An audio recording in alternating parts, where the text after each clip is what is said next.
Find us on social media, facebook.com/The Go Show with Mike Russell, and on Instagram at The Go Show with Mike Russell. Go outdoors with Mike Russell on YouTube, where you can see this handsome man's face. And don't worry about the beard. This is he's not graying out at all. He just got off the water, and it's a sunscreen. It's Scooter Griffith from the Arizona Fishing Guides. It's been far too long, my friend. It's so cool to have you back. Let's start out with telling everybody who the heck you are and why I'm having you on here talking about fishing. You run some little guide service here in Arizona? Little one. Yeah. So I try, we've been going strong for a while now, about 12 or 13 years, but yeah, I run the company called the Arizona Fishing Guides.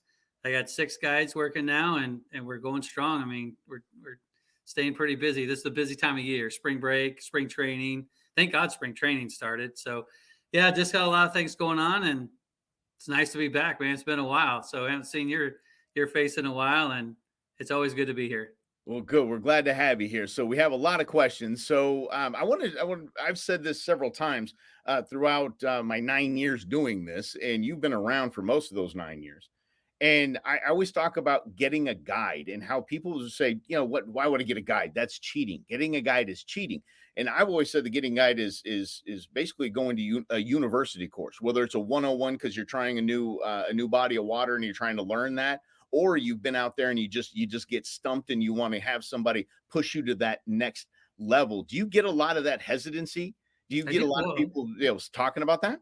Yeah, both. I mean, like I said, I mean, people talk about on my boat a lot. I mean, as you spend 8 hours on the boat, you talk about a lot of different things, but that is one thing. I mean, I've changed diapers on my boat. I've had a 102-year-old guy on my boat. I've had an Elite Series anglers on my boat, and I've had people that have never touched a fishing pole before. So, yeah, I mean, it goes a long ways when it comes to that. I mean, I don't think it's cheating. I think that a lot of this part of it is I'm on the water every day. Either me or my guides, we share information. So we're always together. We're always talking and texting. I think that it is sometimes people come and they're going to have a boat. They brought a boat from back east or something.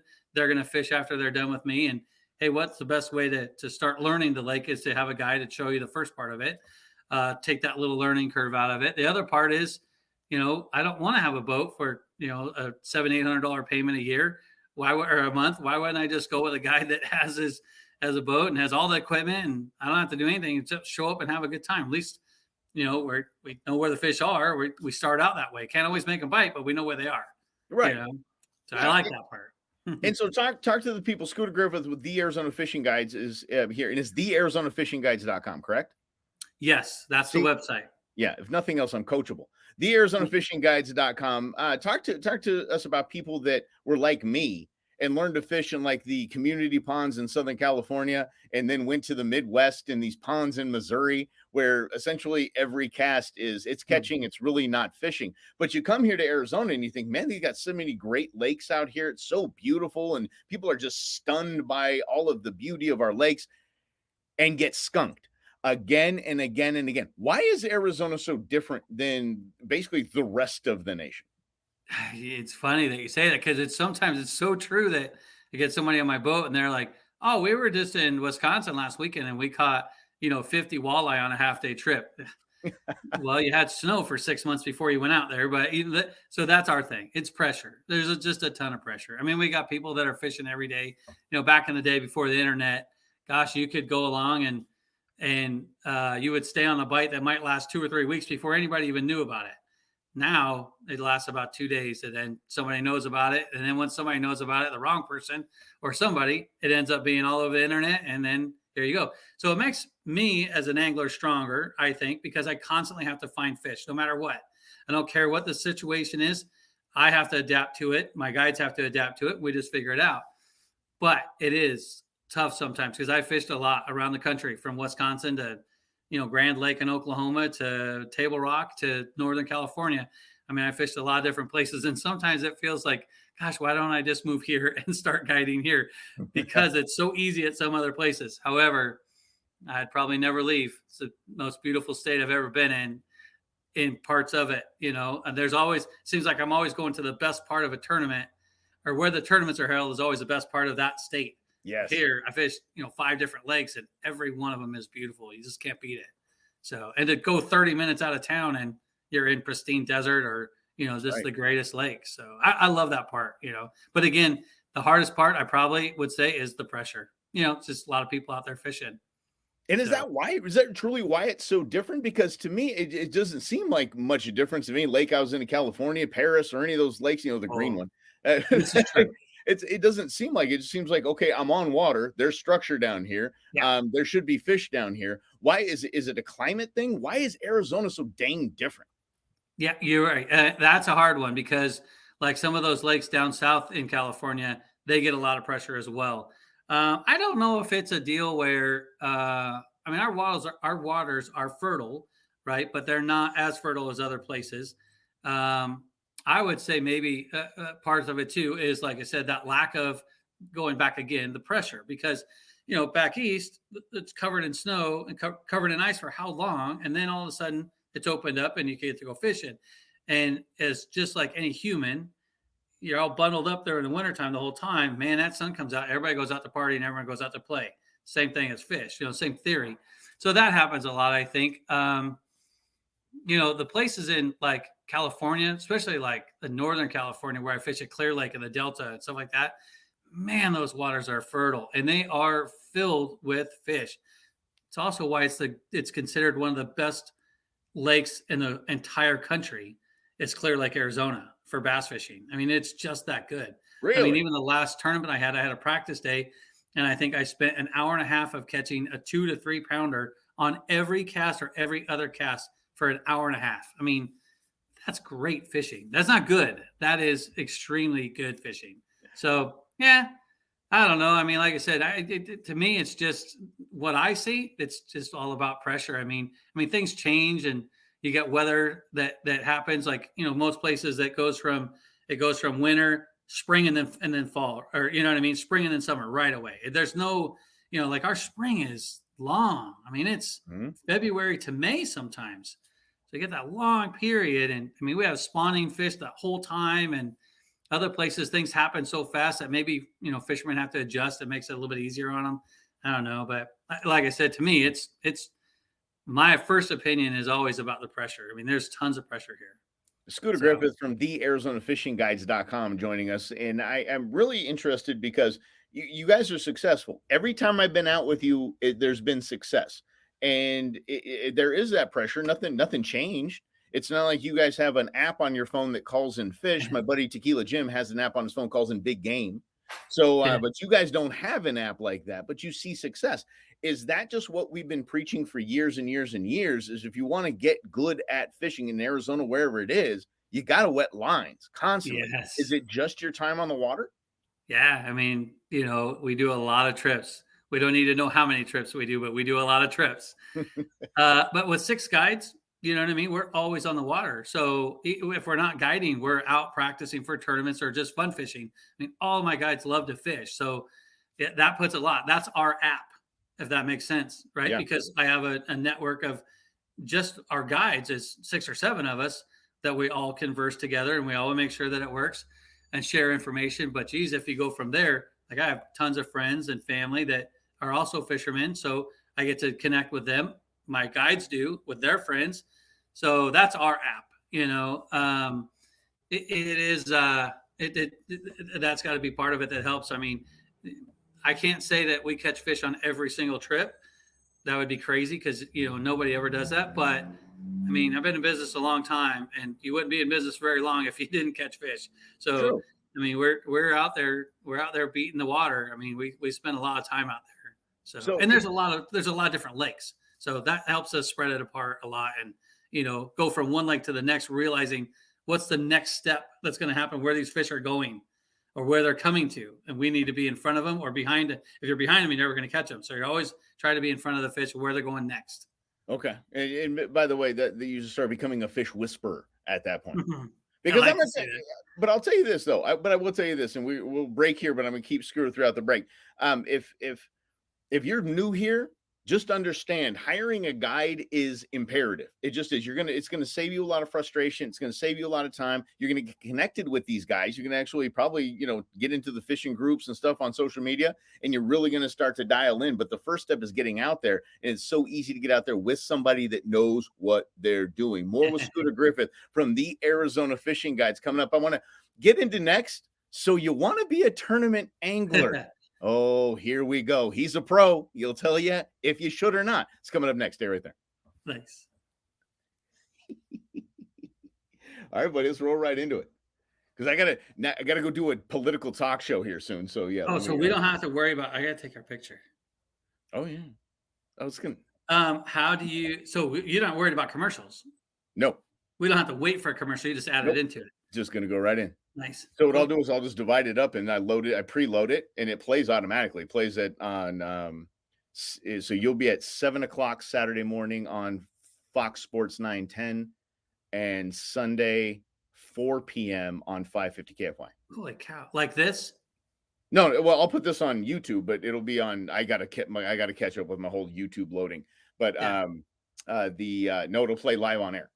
But like radio. a picture, like on the. No, okay. like radio, just the Just audio. talking. Yeah, just our voices. Yep. I see.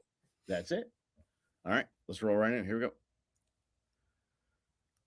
I almost said Russell and Hunter, my afternoon show. Okay, hold on. See, you gotta keep going. All right, here we go. And this is the award-winning Go Show, celebrating all things outdoors in this beautiful outdoor playground of a state that we live in. Joining us is Scooter Griffith of the Arizona Fishing Guides. Now, not just the ArizonaFishingGuides.com. This guy is a tournament angler. Now, it seems like I've been out in Missouri. You kidding me? I can catch all day. I can catch bass with these guys all day long. There's nothing I can't do. All I got to do is go out and spend $70K on a bass boat, and away we go. We're off to the races. How close am I? Yeah. maybe 20 years. Okay. All right. Tell us about your journey. See, Where did you start? How did you get into it? And like as far as the tournaments, the side of it, where did you start? Sure. I mean, it's funny because when I graduated high school in '92, my buddy's dad used to let us borrow his boat on the Wednesday night tournaments. And that's right when Lake Pleasant was filling up, 92, 94. So it became the new dam, and it went to 10,000 surface acres. We'd fish these Wednesday nighters, and you had to have like an 8-pounder at night on a Wednesday night, you didn't even show up. And that was humbling. I mean, I caught like a 6.9 or something like that one time, and it was tough.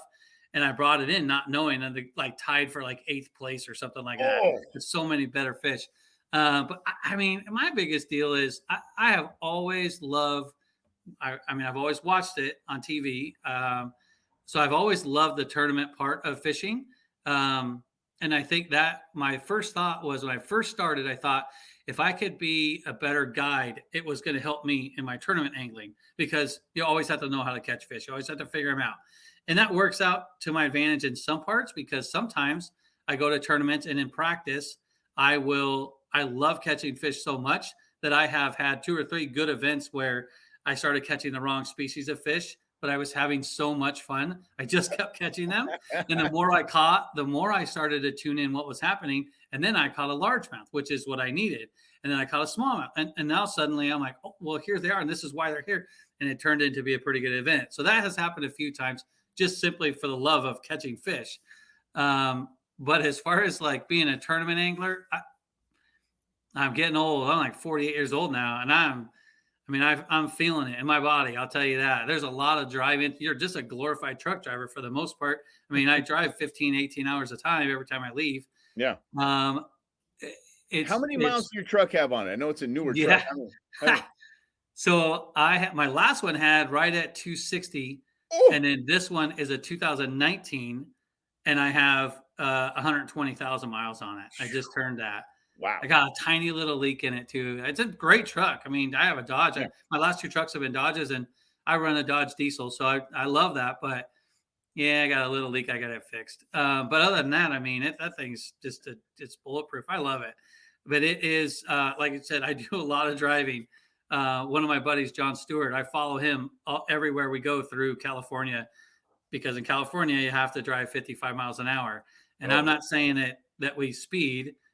but No. I follow a police officer, so I stay right behind him. So if something Smart move. happens, hopefully he has friends, but sometimes that works out. So, but, it is what it is. Like I said, my deal is with what we're doing now. I follow a couple of different tournament trails. I fish the Juan Bass and I fish Wild West Bass Trail, and there's a lot of tournament circuits out there. It's crazy how many there is. I mean, you can fish a tournament every weekend if you want. I just fished one last weekend out of 70 boats or something. We got fifth place at Roosevelt. I mean, and right after that, there's been 3 tournaments since Saturday. Whoa. You know what I mean? Like there's just tournaments all the time. So that part's crazy. I wish we didn't have as many because I think the prize would be a lot bigger, Mm. and then you could do better.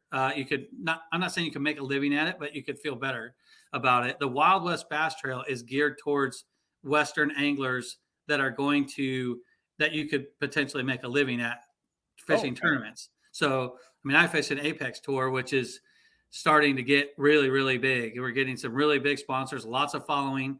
It's on a TV show, it's on the Sportsman, the Pursuit channel. So it's getting bigger and bigger. And the more sponsors we get, the bigger we can make it. And that's really turning around a lot. So hats off to Jeremy DeHart. He's unbelievable. I mean, he runs a construction company and he runs a Wild West Bass Trail, which has like at least 7 different circuits, from team tournaments to pro-ams to the Apex Tour. And it's a lot. I mean, I envy that guy in the fact that how much he works. I don't even know if he sleeps. It's amazing how much he's just always going. But yeah, I mean, But I'll probably never stop tournament. I say I will, but I probably won't. no, you're not gonna stop. No, you're gonna stop. No. So Apex. So basically, that's of the Wild West Bass. The Apex is kind of that's kind of the pro level, right? I mean, Yeah, the big that's their league. That's the big highest league. level. Okay. So it was invite only, and then it was then you had to qualify for it. So I was lucky to be on the beginning level of it through Basscat, and now that we're rolling, I mean it was 26 of us, I think. Now there's 43 of us, Okay. and the top 50 get paid. It's a big purse. It's getting fun. It's getting pretty interesting. I got paid on the last one. The first one last year, I started out. I was leading after the first day. Got a lot of TV coverage. So that was kind of neat. I didn't have my Get Outdoors logo on that time, but maybe 2023 we'll have Yeah, that. I'll work on that. Yeah, I'll work on that for you. It's on the way. I did. Actually this year I lucked out, man. I have a friend, and he is my title sponsor this year. It's Swift Mortgage of Arizona. Obviously, with real estate going crazy, he is absolutely going insane. And I bet, he yeah. was more than happy to join the team of Scooter Griffith. So That's it worked great. out really nice, and it helped me out a ton. So it's That's awesome. expensive. I mean, gas, I was just spending Yeah, six gas dollars and prices. 70 cents. Yes, Crazy, it's insane. crazy. And I It don't gets even have a expensive. diesel, and I'm paying 140. Yeah, It's yeah. unbelievable. Okay. So what do you tell somebody who wants to get into pro angling? So Sure. whether I mean, what besides don't besides I do know one of the best lines is if you want to make a small fortune in tournament angling, you start with a large fortune. Yeah. If you want to be a Okay, millionaire, start with 2 million. exactly. So That's what I was gonna say. You took it from me. That's it too. I mean, it is. It's a hard life. I've qualified for the tour twice once, and I had a guy ask me. He's like, "Why didn't you do that? Why didn't you go on that FLW tour?" And I'm like, I just couldn't.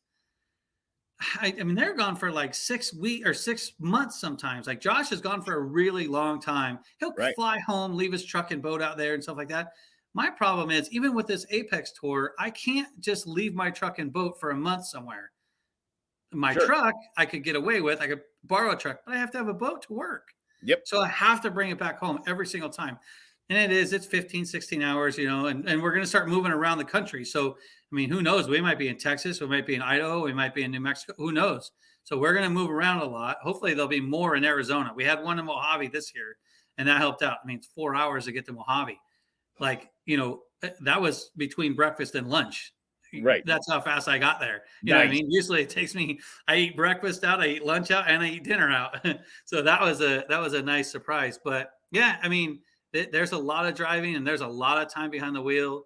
There's a lot of great people that you meet, and there is a lot of I mean, you catch a lot of fish because you're practicing a lot, and if you like to fish, it's great. The problem is, so often the joke is when we come to a town, the weather was, bright and sunny the day before we got there, and then the clouds run in, and the snow and the rain, and so adaptability is a big deal when it comes to tournament angling.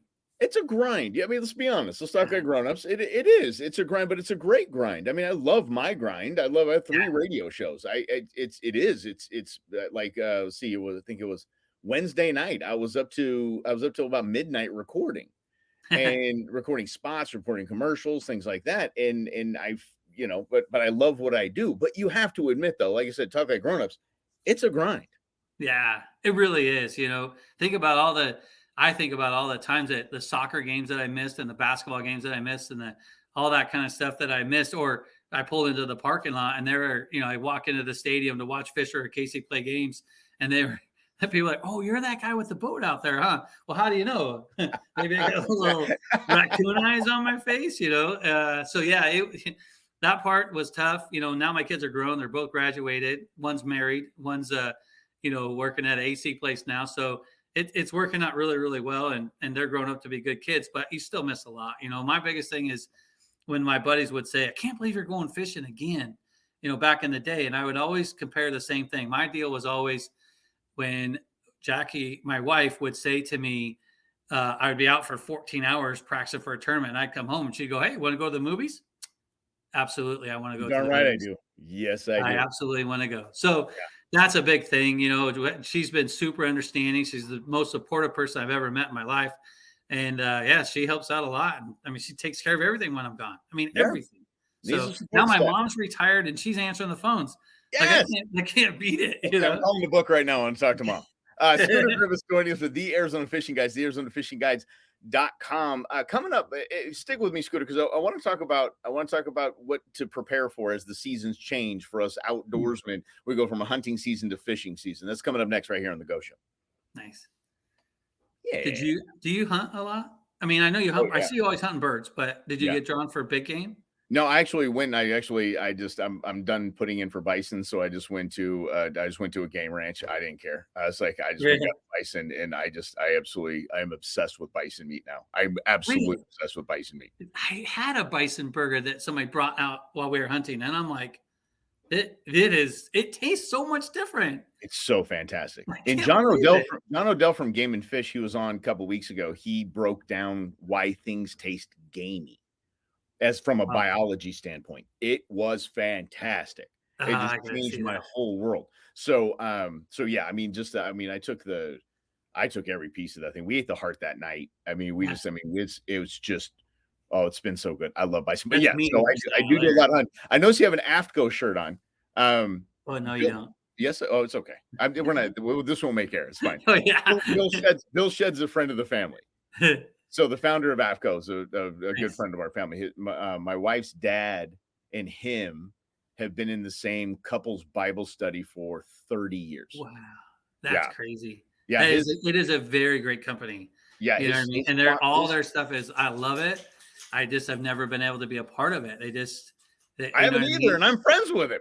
I know it's tough. So I've been hooked up with Kuyu pretty good. So cool, nice. That's what I've been working on. So nice. I need to get a Kuyu sponsorship, but you think I don't stock in as much crap as I've been buying lately? That's what I'm saying. I was like, I own a lot of AFGO stuff. I get a good deal. Yeah. But I mean, I'm like, why don't you come on? Hey, the show. What do you think? So his grandfather was founder of SeaWorld. Wow, I didn't know that. Yeah, so I was out on a kayak, caught another big 50-pound white sea bass out of La Jolla. And he called me up, he saw it on social, he goes, "You're welcome." He goes, that's out of my hatchery. Wow, that's impressive, huh? Yeah, he's a bit, he actually, I went to his house. He lives down the road from Barbara Streisand. Oh, wow. Well, he was good with his money. Like he got when they sold SeaWorld, all the kids got stuff. They didn't spend it. They drove station wagons and lived in, just a little house in like Lakewood, California or something dumb like that. I mean, they weren't living high on the hog, and they just invested it right. And then they ended up, now he caught what did he catch? He caught a yellowtail from his bedroom balcony. Oh, jeez. That would be pretty impressive. Yeah. So he's got a video. He's very excited about that. But yeah, all right, let's get back to it. I got to go. Like I said, got to go talk stupid politics and war and all that crap. All right, here we go. 3, 2, and 1. All right, let's get you all geared up for fishing season. Scooter Griffith with the Arizona Fishing Guides, thearizonafishingguides.com. You check it out. Book a trip with these guys. I've gone out, had a great time every single time, and trust me, I've tested Scooter in every which way you can test, and most of it is my corny jokes. But glad you're here. This is the Go Show, celebrating all things outdoors in this beautiful outdoor playground of a state that we live in. The transition is here.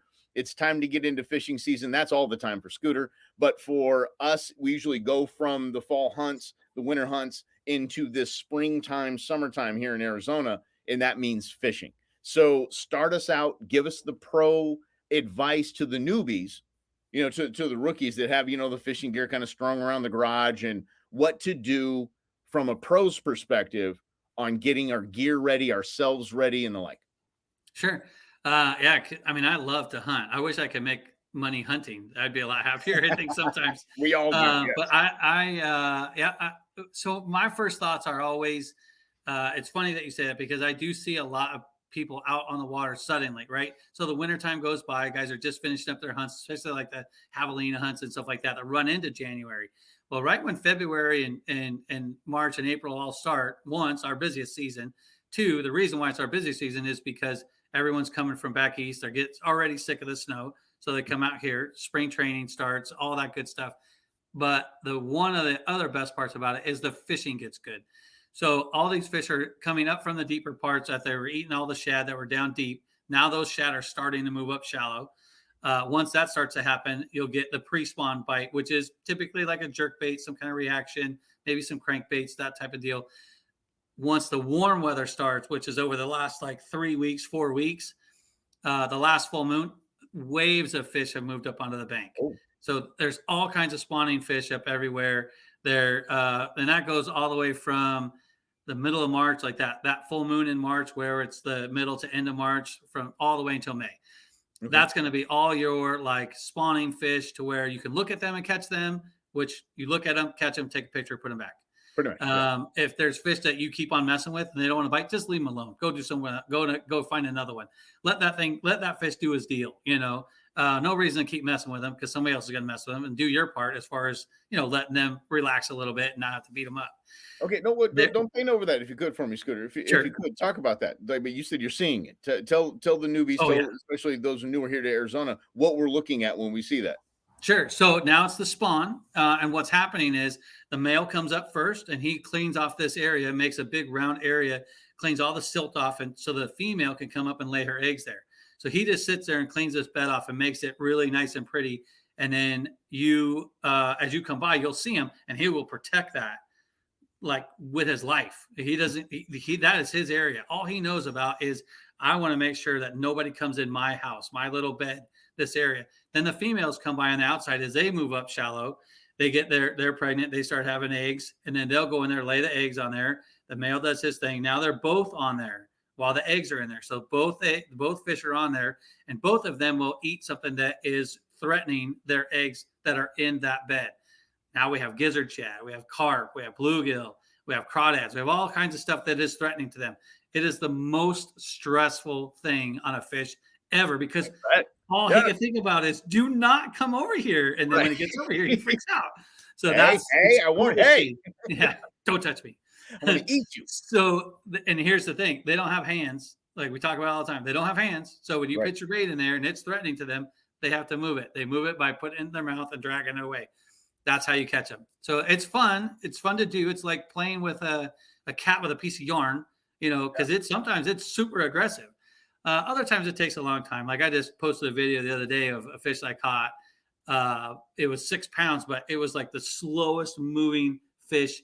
And as an angler, your heart comes out of your chest, knowing that is probably going to bite. And, even during the tournament, like I caught one that was over 6 pounds. And like you said, knowing that fish is going to bite, it's just my favorite time of year. I love to sight fish and look at them that way, but it is all during the spawn. Right. So what's happening after that? Real quick, Scooter, real quick. Go ahead. Real quick. I was out there with you doing this. Yes. And it was that moment where, this is just a beast of a fish. So much so Scooter was on his hands and knees, his hands on the side of the boat. His face was almost in the water. and we were watching my lure, and my heart was just pounding out of my chest because we knew that fish was going to bite. Its nose was on it, and it never bit. It yeah, they knew it's on it. It's like that's the ups and downs of it for Right. sure. Everyone goes through that when it comes to sight fishing. Everyone goes through it, and then wind. Like a little bit of wind blows, and a fish that you could see crystal clear, every little scale on that fish's body, and then someone goes from Mother Nature, and you can't see nothing. You don't even know where it's at. Suddenly, Exactly. you have no idea where it's at. That happens a lot, and that's probably the good thing for the spawn of the fish. Sure. Yeah. But then Okay. after that, I mean, now we're talking. I mean, you gear up because now after that part of it happens, the babies come, and that's called fry, and they sit there, and the fish guard. The female takes off, and the male stays and guards the fry. And as he does that, you turn into your Senkos. So like a Senko, a Yum Dinger. There's all kinds of stuff that Arizona Custom Baits makes that are perfect for it. A drop shot. You put it in front of him, and you could, the longer you keep it there, the more he doesn't want you to be there. But all he's doing is guarding the babies, which is so ironic because he guards the babies for 5 to 6 days and then swims through and eats them. And you're like, Wait, whoa, wait whoa, a second. wait. What? Where did I miss this Exactly. biology class? You just guarded your babies for 5 to 6 days, and then you swim through and eat them one time, and then you go on about your business. That's what they do. It's insane. They don't eat them all. They can't eat them all. No, they can't. No, because there's hundreds upon hundreds of them. Oh, okay. So they just they go through it one time, and then away they go. That is barbaric. That's their last hurrah. Yeah, it is. Yeah, see, now I have no problem. No problem. Go fishing now. Like, why Yeah. would you hurt a little, put a hook in their mouth? No, well, now we know because they're baby killers, all of them. Baby killers. But that's the thing. It shows you how aggressive they are. I mean, Yeah. like I've caught fish that had birds in their throats. I mean, I've caught with snakes. Like the bass is an aggressive fish, it's impressive, but they are so you say all that, like how aggressive and mean and that, but then if you sit there and watch them spawn, right, the male and the female, once they're going through their whole ritual and they're slowly like rolling on each other, and like the female, you could see her whole belly and they're touching, they're like the softest, subtlest thing, to the point where you could see it like at Lake Pleasant when they're rubbing on each other. You could see it like 20 feet away, mostly because you could see the water so clear, but the fish is so green. And then all of a sudden it rolls up on its side and it's white as could be. And you see it's like, that's the subtle part that I like. This you know is what family I mean? programming, Scooter. This is Yeah, I family know. programming. Look at So it's the same thing. This is how my heart is. So I have this tattoo on my hand. I know I won't see it on the radio, but so me and my wife both got the same tattoo. And when we hold hands, it makes a heart. Oh, and I thought of that. It was my thought. Well, look at you. You are just a big teddy bear, Scooter. I'm a baby. The Arizona Fishing Guides. I'm a little baby. That's awesome. And then it's just wide open after that. I mean, it's hunting. Now it's basically hunting fish. Yeah. Top water, it's Senkos, as good as the fishing is now as they're coming up and starting their spawn, after the spawn is even better. It's not like right now is when you catch the biggest ones, the big females, because they have eggs in them. They're real susceptible to what you're going to do. Then after this, it starts to be more of like the males are still up there, and the females are super hungry. They've been pregnant forever. Now they're done and they want to go eat again. So yeah, it's as fun as it has been. The best part is coming right now still. So you got April and May. The only thing the problem is it's hot. You know what I mean? So morning trips are best. You get done with the morning and you go back to work, and I go home. I don't have to work until 12 o'clock in the afternoon when it's super hot. Okay, we're booking that because my Monday through Friday gig, I don't have to be here till 1. So I think that's fantastic. Easy. Yeah, that's easy. Easy breezy. Yeah. We get out there and just have a good time in the morning. That's what I'm talking about right there. But then you'll be back. You'll be back at sunburnt. Nobody will see you. You don't have to worry about it. No big deal. No problem with that. Real quick, then afternoon bite. I mean, it's just as good, right? You're just going to have to deal with you're just going to have to deal with some heat. Yeah, there's a lot. There's still good fishing in the afternoon. I don't feel like I have to be there in the morning. You could do full day trips and not have a problem with that. I don't tend to do too many trips that are, like that 4 or 2 to 6 or anything like that, just simply because I don't get a lot of people that want to do that. And not only that, I mean, I've already been on the water since, 5 o'clock that morning. So a lot of times that makes it hard on an old fat guy like myself. You've earned your keep. You don't have to do it. Life's too short. You don't have to do that. Hopefully, I have enough guides that Exactly. want to do that trip. You really have guides to do that trip? Never. Well, I mean, they would They if would, I yeah. booked it, they would. Yeah, yeah. I Yeah. mean, I'm a big fan of. I wouldn't ask them to do anything that I wouldn't do. You Okay. know, Fair so enough. I'm the boss, so I want to make sure of that. He is the boss of the Arizona Fishing Guides, the ArizonaFishingGuides.com. Been on several trips, had an amazing time each and every time. You can find us on social media. You'll be able to see some of the videos as well. But Scooter, I really want to know, and this is what I really want to get into, is the gear and what to do with our gear, what to really stock up on for this year, and in what bodies are hot right now. It's coming up next right here on the Go Show. Okay. Not really bodies. You tell me what lakes. Is there any bodies you're not on? Any lakes you're not on? Well, there's like White Mountain stuff. You know what I Okay. mean? And Yeah. Alamo. I don't do Alamo. Who But does? we'll talk You don't about lose like all your the tackle? yeah, we'll talk about tackle real quick. You know, that kind of thing. Just Yeah. like what you should, what maybe you should gear up with. I'll think of Changing something. line. Talk to me about that too, because I want to because I'm the worst. I I swear got I'm you. the worst. I'm like, that'll be fine. It's good. Don't worry about it. It's all good. All right, here we go, bud. And I think I've kept this guy around long enough for the love of grief. An entire hour with Scooter Griffith, the ArizonaFishingGuides.com, one of my favorite groups and one of my favorite guys. He's a pro angler. He is a guide. He runs a guide company. So he knows what he's talking about. And one of the things that I have the worst time with as an angler here in Arizona is maintaining my gear. And one of those big things that Scooter told me a long time ago, he's like, just change out your line. Like, what do you mean change out my line? I go, look how much I have left on the spool. I'm not going to change my line. Change your line. Why are you keep telling me to change my line, man? So a lot of times I get people that want to bring their own equipment. And when they want to bring their own equipment, they tend to have fishing poles that have been in the garage for 20 years and they bring it out. And I want to put a $20 lure on there. I don't want to put it on that line because I want to make Yeah. sure it's nice and new and fresh. The good thing about nowadays, you could do so many different things. A lot of guys are still fishing straight fluorocarbon. I don't do that. What I do is braided line. So braided line is, to me, it's awesome. I throw a J braid.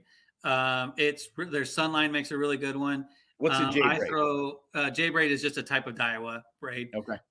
But I throw like 10 to 15 pound on all my spinning gear, right? So I throw 10 to 15 pound, and then I tie a fluorocarbon leader. So now I have this clear line that's only 7 to 8 foot at the end of my line that the fish can't see. But before that, I have stuff that I don't have to maintain as much. And that helps me out a lot because now, one, it doesn't get tangles because it's braided line. So it doesn't come off the spool and get twisted very easily. I have, I change it a lot. I buy big bulk spools because I go through it a lot. I have 7 Alpha Angler rods on the deck of my boat at all times. So I change those out a lot as far as like when I need to. The good thing about braided line, no stretch, no tangles, that it lasts a long time. Okay. The bad thing is you have to have leaders. So you tie that leader on, and until you get that down in your hand and figure out how to tie those leaders on quickly, it takes a little while. But once you start getting it, it's just like tying your shoe. I mean, you can tie your shoe with your eyes closed. Well, same thing with tying a knot. Once you get to that point, you just do it no problem. It's super easy. You tie good knots. You tie either uni to uni or like an Albright knot. That's what I use. And then now, and what's that? You said Albright knot? Yeah, an Albright knot. Okay. That's the one that I use because it's longer, so it goes through your eyelets a lot better, right? Okay. Some people don't tie their leader. They do like a 2-foot leader, short leader, so that it doesn't go into the eyelets. I don't do that. I don't have any problem with it going into my reel, so I tie 9-10 foot leaders. I'm okay with that. Okay. But you have to tie a good knot that is long and skinny, so it goes through the eyelets nice and easy. It doesn't go click, click, click, click all the way out. You don't want that because then it's wear and tear on it.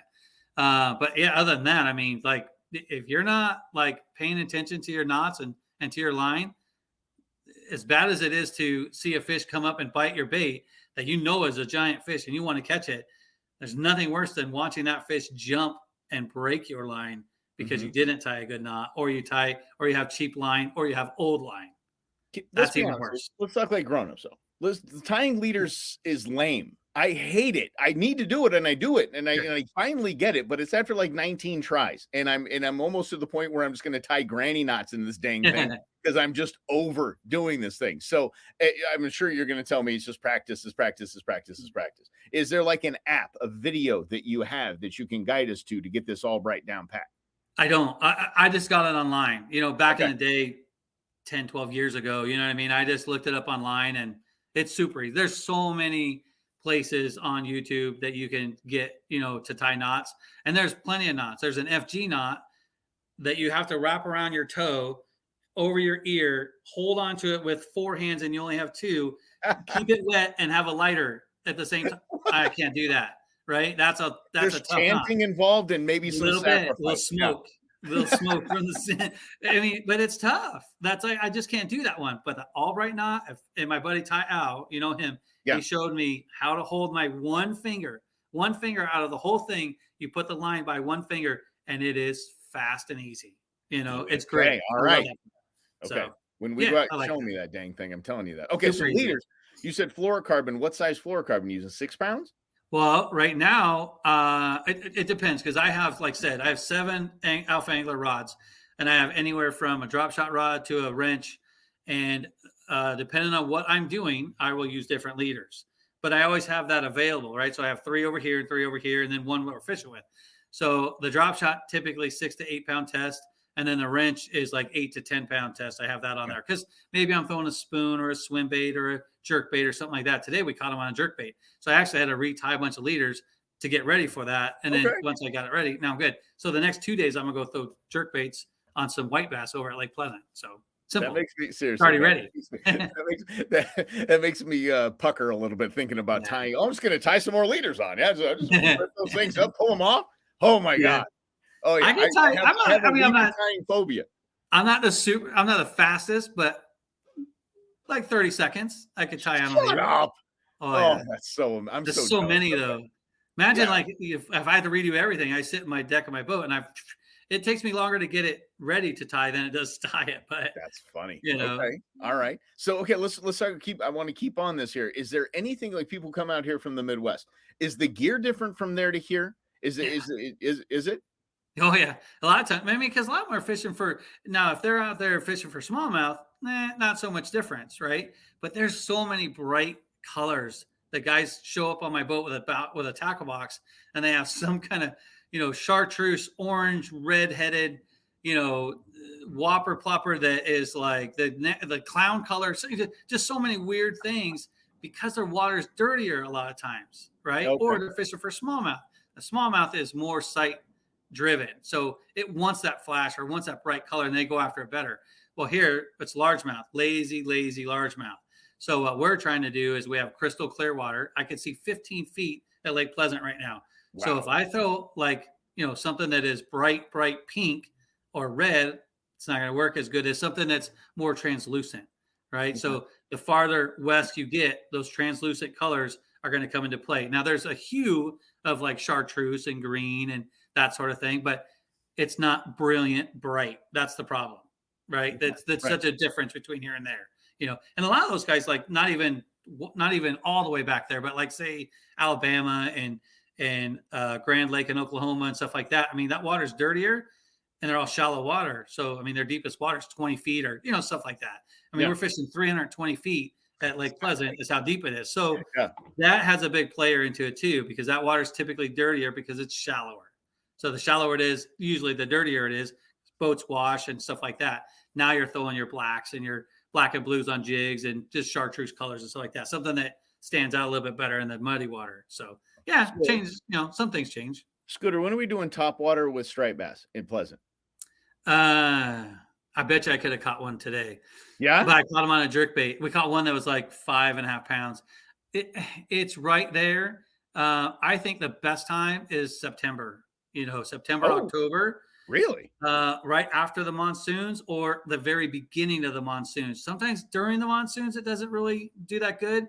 But man, when that water starts to change from being super hot, then they lay their eggs and their eggs are neutral. So they don't sink or float. They stay neutral. And when that happens and they spawn, then there's hundreds upon hundreds of them swimming around in the top over 100 feet of water, but in the top 10 feet of the column, right? So that's the part that's fun. And when that lake lays slack calm, it's like a mirror. You just look across there and it looks like it's raining in like a section that's only the size of your boat. That's what I want. Drive over there as fast as you can and start throwing. That's what I want. Yes. So it's coming. I love eating fish. I love eating fish. I don't keep my largemouth or anything like that, but striped bass I'm all about. I just think it's dang good eating fish. Well, then we need to go now. I like it better in the winter and the Okay. spring than in the summer. I don't Okay. think they taste as good unless you're eating them at night, catching them deep at night. Then yeah. But I like them.